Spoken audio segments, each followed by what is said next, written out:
Most people fear being the poorest person in the room. I spent 15 years making sure I never was. And I wish to God that money had been enough to buy what I actually needed that night. There's a restaurant in this city called Laura d'Or. Private dining rooms with hand-stitched leather chairs, chandeliers imported from a village outside Lyon. The kind of place where a bottle of wine costs more than most people's car payments. I'd reserved the entire north parlor. 20 guests. A 5-course tasting menu I'd prepaid down to the last artisanal bread roll. $5,000. All for a girl I'd raised since she was 7 years old. I didn't know it yet, but I wasn't there to celebrate anything. I was there to learn exactly what 15 years of sacrifice had purchased me in the eyes of the two people I loved most. And then I was there to teach them something they'd never forget. Welcome back to A Father's Silence. Grab your snacks, get comfortable, and remember, the quietest person in the room is often the one holding all the cards. If you're new here, we tell stories about dignity, family, and what happens when good people finally stop absorbing the blows. Subscribe so you never miss a story. My name is Arthur Danson. I'm 58 years old, and for the last 31 years I've been a heavy machinery mechanic.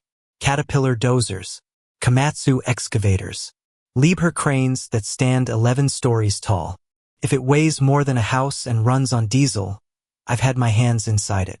I drive a 2009 Ford F-250 with 290,000 miles on the odometer. The passenger seat has a permanent oil stain from the time I transported a hydraulic cylinder to a job site on a Sunday because the crane operator needed it by Monday morning and no one else would make the drive. The truck smells like WD-40 and black coffee. I've never once been embarrassed by it. I wear Carhartt jackets, steel-toed Red Wings that I resole every 18 months at a cobbler on 4th Street because I believe in fixing things instead of replacing them. My hands are thick, scarred across both sets of knuckles, and no matter how hard I scrub, there's always a faint shadow of grease in the creases of my fingers. That shadow was there the night of the dinner. It's there right now as I tell you this story. 3 things you should know about how I've lived. First, when my neighbor Bill Corrigan lost his wife to pancreatic cancer in 2016, I paid his mortgage for 11 months without telling him. I just called the bank and set up automatic payments from my account. He found out 2 years later when he went to refinance and the loan officer mentioned my name. He showed up at my garage with a bottle of bourbon and tears running down his face. I told him to sit down and drink with me, and we never spoke about it again. Second, when Chloe, my stepdaughter, got accepted to the University of Michigan, the tuition was $52,000 a year. Elena told me Marcus, her biological father, would handle it. He sent one check for $1,200 and then stopped returning calls. I picked up double shifts for 4 straight years. 16-hour days. Saturdays. Holidays. I rebuilt a marine diesel engine on Christmas Eve 2019 because the overtime rate meant I could cover Chloe's spring semester textbooks. I paid every single dollar of that education. Every one. Third, when Elena's mother needed assisted living in 2021, the facility cost $6,400 a month. Elena asked me if I could help out temporarily. I've been paying it for 3 years. No one has ever said thank you. Not once. Now, here's the part most people wouldn't guess by looking at me. I'm not just a mechanic. I never was. I started buying distressed commercial properties in 2007, right after the crash, when everyone else was panicking. A strip mall here, a warehouse there. Small purchases, paid in cash from years of overtime and savings. I didn't talk about it. I didn't change my lifestyle. I just kept turning wrenches during the day and reading acquisition documents at night. By 2020, my portfolio was worth $14 million. By 2024, it was north of $22 million. I still drive the F-250. I still wear the Red Wings. I still carry the grease in my knuckles. Because I learned a long time ago that the moment you start showing people what you have, you stop seeing who they really are. But there's one soft thing about me that I need you to understand before this story goes any further. I loved that girl, Chloe. I loved her like she was my own blood. I went to every parent-teacher conference. I taught her to drive in a parking lot behind the Costco on Route 9. I sat on the edge of her bed when she had nightmares about her parents' divorce and I told her, I'm not going anywhere. I meant it every single time. That's why what happened at Laura d'Or didn't just humiliate me. It broke something inside my chest that I'm still not sure has healed. Let me tell you about Elena. Elena Vasquez Dansin. 49 years old. Beautiful in the way that a perfectly staged house is beautiful. Every surface polished, every angle considered. She worked part-time as an interior design consultant, which mostly meant she redecorated our living room every 6 months and occasionally helped a friend pick out curtains. She had a warmth to her, though, at least in the beginning. I remember the first year we were together. She made me a birthday cake from scratch, a lopsided chocolate layer cake with too much frosting, and she wrote "My Arthur" on top in shaky cursive. I kept a photo of that cake in my wallet for 9 years. I didn't know it yet, but the woman who made that cake had already started disappearing long before the dinner. And then there was Marcus Elliston, Chloe's biological father, hedge fund associate turned private wealth consultant, which, as far as I could tell, meant he wore $3,000 suits, drove a leased Mercedes, and spent most of his energy performing affluence for people who couldn't verify it. He'd abandoned Chloe financially and emotionally after the divorce. Barely called, rarely visited, sent a birthday card every other year with a generic Hallmark sentiment and no check inside. But he had the jawline. He had the cufflinks. He had the vocabulary that made Elena's eyes go soft in a way mine never did. I should have seen what was coming. I didn't. The signs started about 6 months before the graduation dinner. Small things. The kind of things you notice but file away because you don't want to be the man who makes everything about himself. The first slight came in January. Elena and Chloe were planning the guest list for the dinner. I was sitting at the kitchen table, going through invoices from my property management company, though Elena thought I was doing shop paperwork, and I heard them in the living room, laughing and reading names off a list. "What about Uncle Pete?" Chloe asked. "Of course," Elena said. "And the Hargroves. And your Aunt Linda," I called out from the kitchen. "Should we invite Bill and Donna? They've known Chloe since she was in middle school." There was a pause. A long one. "This is more of a family event, Arthur," Elena said without looking up. Bill Corrigan, the man whose mortgage I'd paid for nearly a year, wasn't family. But Marcus Elliston, who hadn't contributed a single tuition payment, apparently was. I let it go. I always let it go. The second slight happened in March. I came home from a 14-hour shift. I'd been rebuilding the transmission on a Volvo A40G articulated hauler, the kind of job that leaves your shoulders screaming and your coveralls soaked through, and found Elena and Chloe sitting in the living room with shopping bags from Nordstrom, Anthropologie, and a boutique downtown I didn't recognize. "We picked out dresses for the dinner," Chloe said, not looking up from her phone. "They're gorgeous," Elena added. "Chloe's is this emerald silk. You should see it." "That's great," I said. "Did you want to go together this weekend? I need a new tie, probably." Elena glanced at me. A quick, appraising look, and then said, "You should probably just wear the navy suit. It's fine for what it is." For what it is. I stood there in my oil-stained work boots, holding my lunch pail, and heard those words settle into the floor like something heavy being dropped. She didn't mean it cruelly. Or maybe she did. The thing about small cuts is that the person making them rarely thinks they're holding a blade.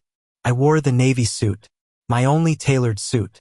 I'd bought it 4 years earlier for Chloe's freshman orientation dinner because Elena told me I needed to look presentable. I had it altered at a tailor on Clement Street. A quiet Korean man named Mr. Park who charged me $80 and told me I had good shoulders for a working man.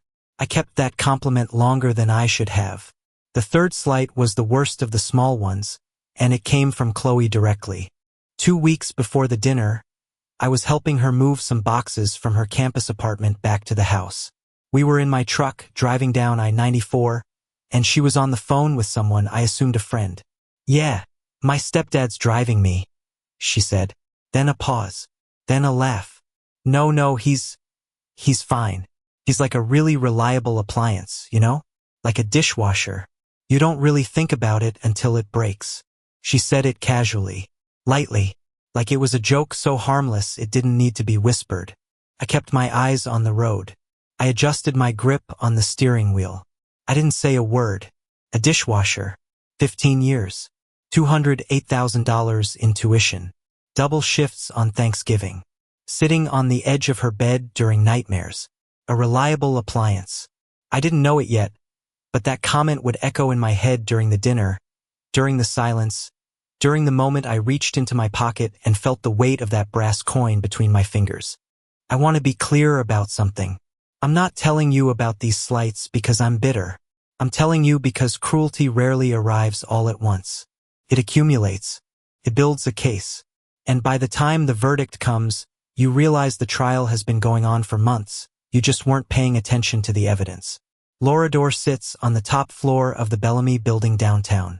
You take a private elevator to the 14th floor, and the doors open onto Italian marble and the scent of truffle oil and fresh rosemary. The north parlor seats 24. Floor-to-ceiling windows overlooking the river. A Steinway grand piano in the corner that a man named Julian plays on Friday and Saturday evenings. I arrived at 6:45 p.m., 15 minutes early. I wanted to check the place settings, confirm the wine selections with the sommelier, make sure the floral arrangements Elena had requested, white peonies specifically, were placed correctly. I'd been planning this dinner for 3 months. The total prepaid tab, including the room, the tasting menu, the sommelier's pairings, and the gratuity, was $5,000. I paid it in full 2 weeks prior. I stood by the window in my navy suit, my hands clasped behind my back to hide the grease stains on my knuckles, and I watched the guests arrive. Elena's sister, Linda, her husband, Greg, Chloe's college friends, bright, loud, young. Elena's colleagues from her design circle. My side of the guest list was small. My foreman, Dale. His wife, Carol. That was it. At 7:10, the main doors to the parlor opened, and Elena walked in. She was wearing a burgundy dress I'd never seen before. Her hair was swept up. Diamond earrings I didn't recognize. She looked stunning, and she was holding someone's arm. Marcus Elliston walked into my dinner wearing a charcoal suit that probably cost more than my truck's current Blue Book value. His silver hair was swept back. His smile was the kind of smile that assumes ownership of every room it enters. I felt my chest tighten, not from anger, from confusion, because I genuinely, in that first half second, thought there had been some kind of mistake. I walked toward them, slowly. My shoes were quiet on the marble. "Elena," I said, "what's Marcus doing here?" She looked at me the way you'd look at a dog that had wandered into the wrong yard. Mildly annoyed, briefly inconvenienced. "Arthur, don't start," she said. "Chloe wanted her father here. Her real father." I felt that word, real, land in my sternum like a fist. "I funded this dinner," I said, keeping my voice low. "Every dollar. I planned it. This is a family celebration, and I wasn't consulted about." Elena cut me off. She didn't even lower her voice. 20 people in that room, and she wanted every single one of them to hear. "Arthur," she smiled, the kind of smile that has teeth behind it. Then she turned to the sommelier, who was standing near the service station, and pointed at the wine list. "Bring the 2005 Chateau Margaux," she said. "The $900 bottle." She turned back to me. "He's staying. So just sit down and write the check like you always do." The room went quiet, not silent. There was still the piano, still the soft clink of glassware, but the conversation stopped. 20 people heard her. Linda looked away. Greg studied his napkin. Chloe's college friends exchanged wide-eyed glances. Marcus chuckled. It was a warm, generous chuckle. The kind a man makes when he's watching something amusing that doesn't concern him. He reached over and clapped me on the shoulder. Not hard, almost affectionate. "Good man, Arthur," he said. "Appreciate the hospitality." I looked at his hand on my shoulder. I looked at Elena's smirk. And then I looked across the table at Chloe. She was sitting between two of her friends. Her emerald silk dress, the dress I'd paid for. She was staring down at her phone, her thumb scrolling slowly through nothing, the way people scroll when they're not reading, just avoiding. She picked up her water glass and took a small sip. She didn't look at me. She didn't say, "Mom, stop." She didn't say, "Arthur raised me." She didn't say a single word. And that silence, Chloe's silence, was louder than everything Elena had said. It was louder than Marcus's chuckle. It was louder than the $900 wine order. Because Elena's cruelty I could categorize. I could file it under betrayal and deal with it later. But Chloe's silence? That was something else. That was a daughter watching her father be gutted in public and choosing not to intervene. A dishwasher. You don't really think about it until it breaks. I stood there for a long moment. Everyone was watching. Elena's eyebrows were raised, waiting for me to sit down, waiting for me to absorb it like I always did, like I had absorbed every slight, every dismissal, every "it's fine for what it is" comment for 15 years. I smoothed my jacket. I placed both hands flat on the back of my chair. "All right," I said quietly. "I'll handle it." Elena's smirk widened. She thought she'd won. She turned back to Marcus and touched his arm, already moving past me, already reassigning me to the background where she believed I belonged. She didn't notice that the general manager, a man named Thomas Argento, had been standing near the service entrance for the last 45 seconds, watching me with an expression that could only be described as carefully controlled alarm. Because Thomas Argento knew something that no one else in that room knew. He knew who owned the restaurant. If you've made it this far, do us one quick favor. Subscribe. A lot of people watch without ever doing it, but it costs you nothing and means everything to us. Thank you genuinely. I didn't sit down. I stood behind my chair with my hands on the wood and I let the noise of the room wash back in. The murmur of resumed conversation, the clink of Elena's newly ordered Chateau Margaux being uncorked, Marcus laughing at something Linda's husband said as if they were old friends, as if he'd been here all along, as if this were his night. And in the quiet theater of my own mind, I had a conversation with myself that lasted about 12 seconds but felt like an hour. You could sit down. You could absorb it. You've absorbed worse. You absorbed 16-hour shifts in August heat inside engine compartments that hit 140 degrees. You absorbed the tuition payments and the assisted living bills and the "it's fine for what it is" comments. You could sit down, eat the 5-course meal you paid for, smile through the toasts, drive home in the F-250, and stare at the ceiling until 3 a.m. Or you could stop being a dishwasher. I looked at Thomas Argento. He was standing near the far wall, his hands clasped in front of him, his eyes locked on mine with the rigid attentiveness of a man who knows exactly who signs his paycheck. 3 weeks ago, I'd sat across from him in the management office downstairs and introduced myself as the new owner of Bellamy Hospitality Group, the parent company that operated L'Orador and 2 other fine dining establishments in the metro area. The acquisition had cost me $4.2 million. I'd paid cash from a portfolio liquidation. Thomas had shaken my hand, called me sir, and asked if I wanted to make any immediate operational changes. No, I told him. I just want to understand the business. I'll be quiet about it. I'd been quiet about everything for 15 years. My properties, my net worth, my plans. Elena thought I earned $78,000 a year as a mechanic. She wasn't wrong, that was my W-2 income, but it represented roughly 0.35% of my actual financial picture. I never corrected her. I never flashed a bank statement. I never traded the F-250 for a BMW, because I wanted to know who loved Arthur the man, not Arthur the portfolio. Now I knew. Standing behind that chair, I felt a strange, sad clarity settle over me. Not rage. I want you to understand that. I wasn't angry. I was finished. There's a difference.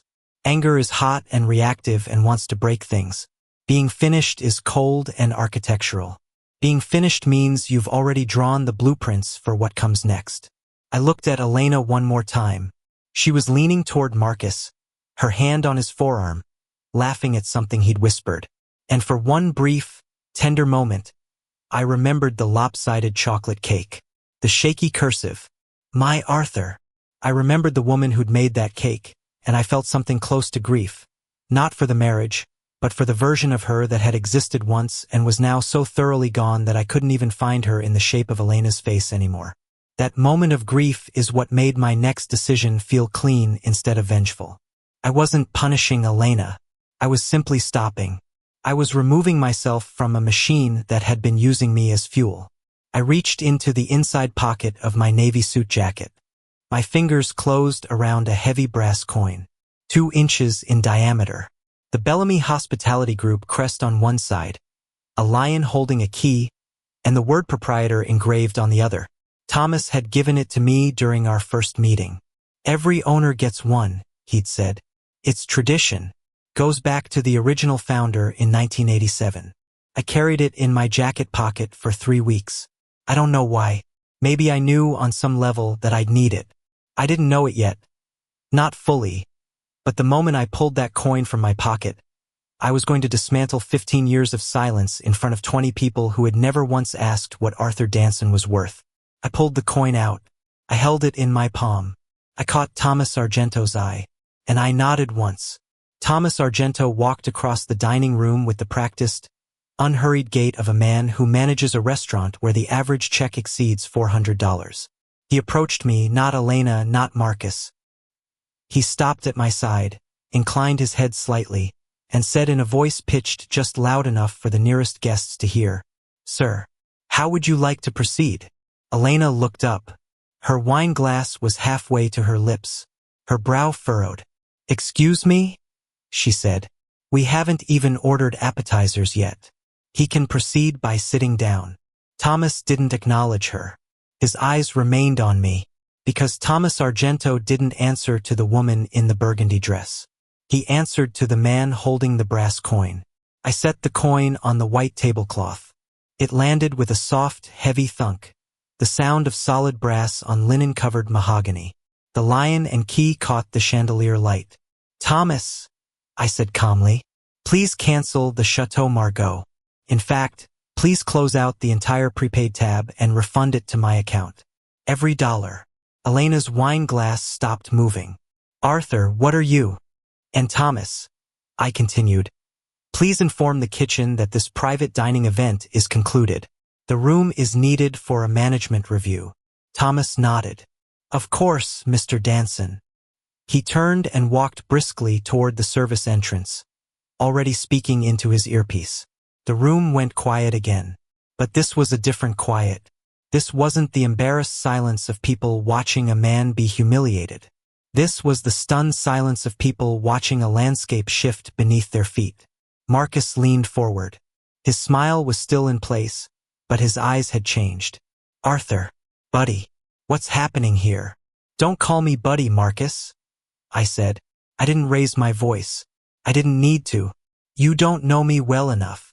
Elena stood up. Her chair scraped against the marble floor. "Arthur, you're embarrassing yourself," she said. "You can't just cancel a dinner. This is Chloe's night. You paid for it, fine. So let us eat and stop being dramatic." "I did pay for it," I said. "I also paid for this room, and this restaurant, and the building it sits in." Elena laughed. It was a short, reflexive laugh, the kind that comes from disbelief, not amusement. "What are you talking about?"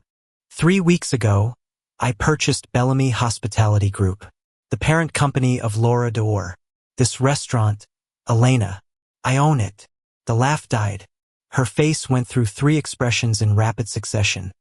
Confusion, disbelief, and then something cold and calculating as she tried to figure out if I was bluffing. "That's ridiculous," she said.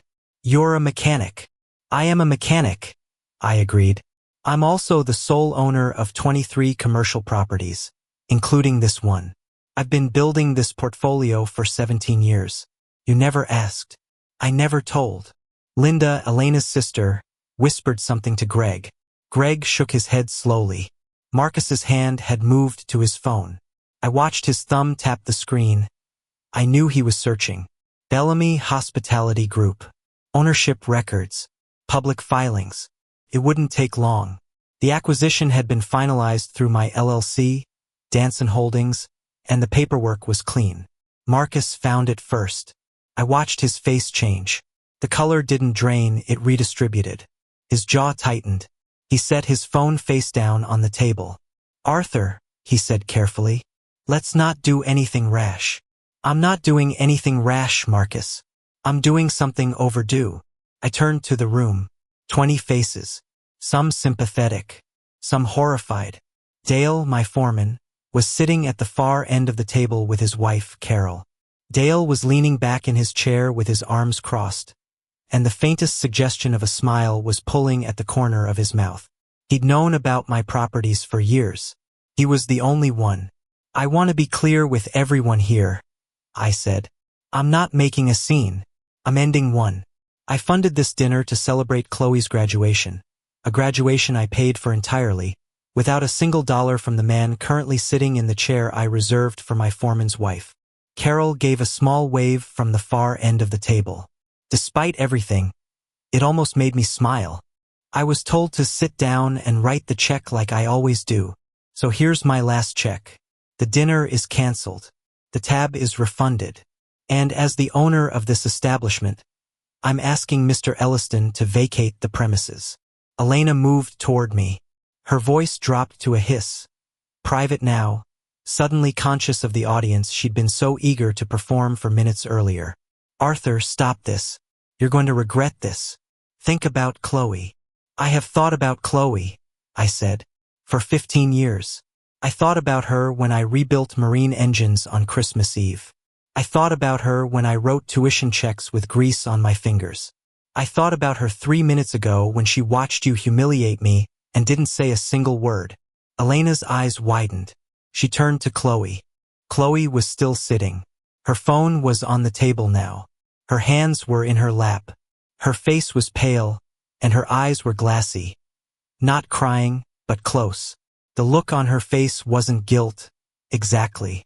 It was the slow, dawning recognition of someone who has just realized that the thing they took for granted has a price, and the bill has come due. "Chloe," Elena said sharply. "Say something." Chloe opened her mouth, closed it, opened it again.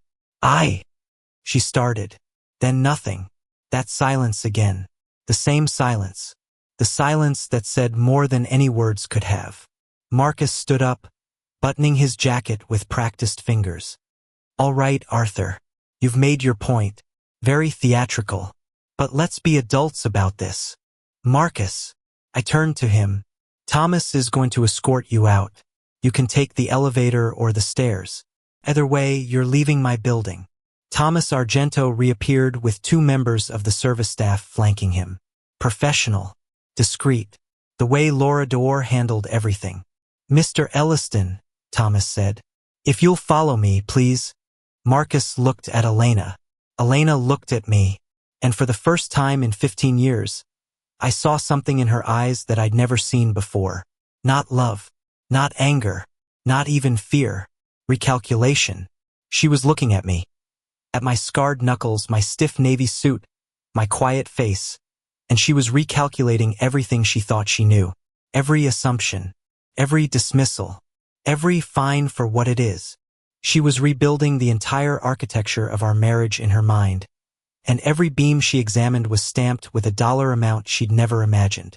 "Arthur," she said softly, "how much are you worth?" I picked up the brass coin from the table.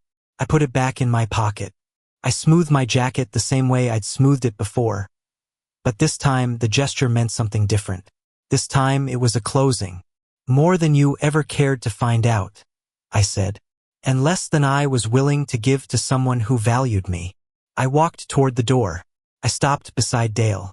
"You and Carol stay," I said. "Order whatever you want. It's on the house." Dale nodded. Carol touched my arm gently as I passed. I walked out of the north parlor, through the corridor with the Italian marble, into the private elevator. The doors closed. I was alone, and for the first time in 15 years, the silence didn't feel like erasure. Felt like space. 14 months later, I'm sitting on the porch of a house I bought in Traverse City, Michigan, overlooking Grand Traverse Bay. It's a Wednesday morning in September, and the water is that particular shade of deep blue that only exists in northern Michigan in early autumn. I'm drinking coffee from a ceramic mug that Dale and Carol gave me as a housewarming gift. It says "World's Okayest Landlord" on the side in block letters. Dale thinks he's funny. He's not wrong. The divorce was finalized in 4 months. Elena's attorney tried to claim half of my portfolio. My attorney, A woman named Priya Reddy who speaks softly, carries 4 law degrees, and has a win rate in asset protection cases that borders on statistical impossibility, demonstrated that every property, every holding, every dollar had been acquired through my sole earnings and maintained through my sole management, with all assets held in trusts and LLCs established well before the marriage. Elena had never been a signatory, never been a partner, never been a co-investor. She'd been, as Priya phrased it with devastating professional courtesy, a beneficiary of Mr. Danson's generosity, not a participant in his enterprise. Elena received what Michigan law entitled her to from our shared marital assets. The house, the joint savings, her car. Totaled roughly $340,000. She was, by any reasonable measure, fine. She was not, by her own measure, satisfied. I heard through Linda, who, surprisingly, maintained contact with me, that Elena moved in with Marcus within 2 months of the divorce. That lasted 5 months. It turned out that Marcus's private wealth consulting firm was, in fact, a one-man operation run out of a co-working space with mounting debt and no meaningful client base. The Mercedes was leased. The suits were financed. The cufflinks were real, I'll give him that, but you can't pay rent with cufflinks. Elena discovered that the lifestyle she'd imagined Marcus could provide was a projection.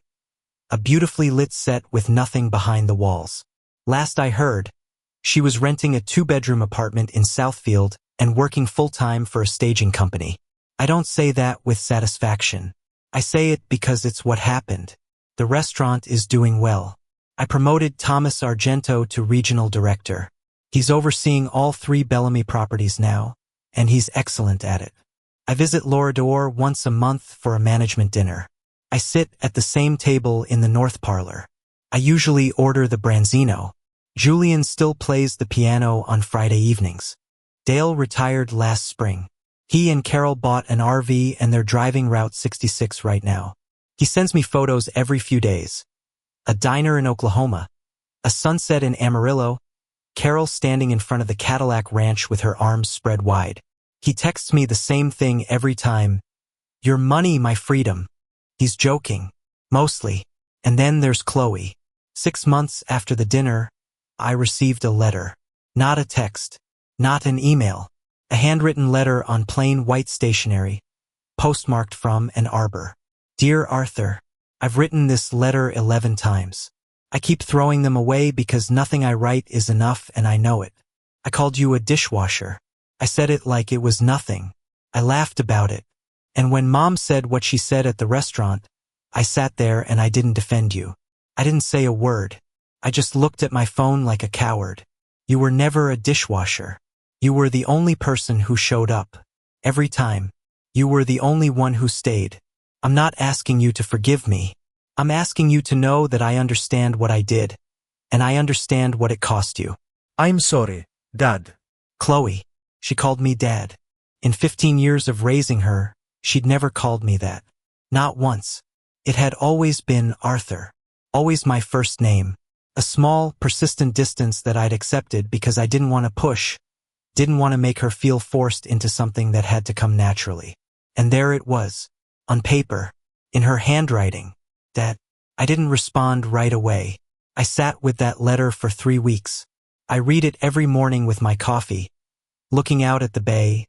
Letting the words settle into the place in my chest that had been empty since the dinner.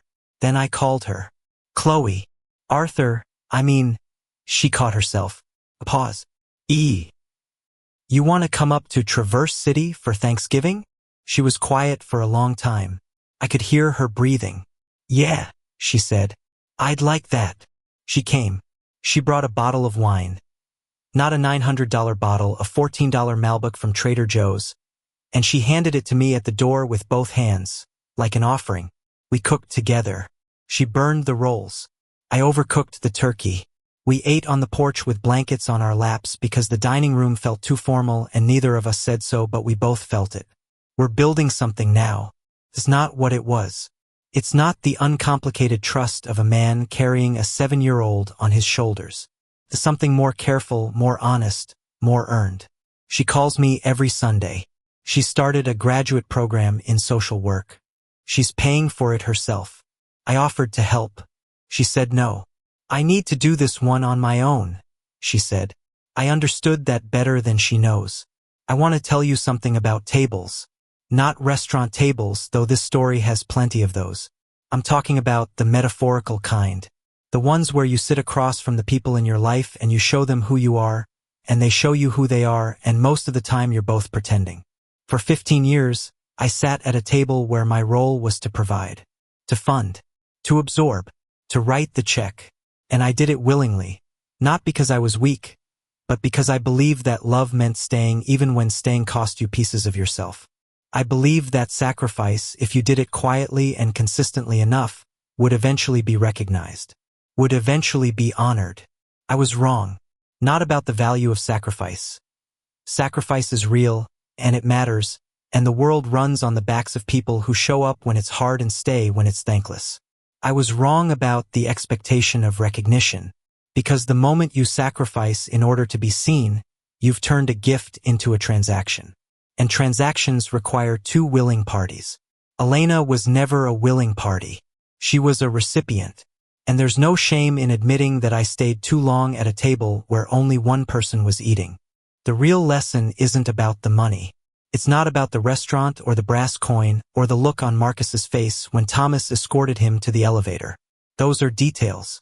Satisfying details, sure, but details. The real lesson is this. You teach people how to treat you by what you're willing to accept. And the most powerful thing a quiet person can do is stop being quiet. Not by shouting, not by making a scene, but by simply, cleanly, irrevocably stopping. Stopping the payments. Stopping the silence. Stopping the slow erosion of your own dignity in service of someone else's comfort. I still fix engines. I drove to a job site last Tuesday to help a young mechanic diagnose a hydraulic leak on a Case 580 backhoe. He didn't know I owned 23 commercial properties. He didn't know I owned the restaurant where senators eat on Friday nights. He saw a 58-year-old man in Carhartt coveralls with grease on his knuckles, and he said, "Thanks for coming out, sir."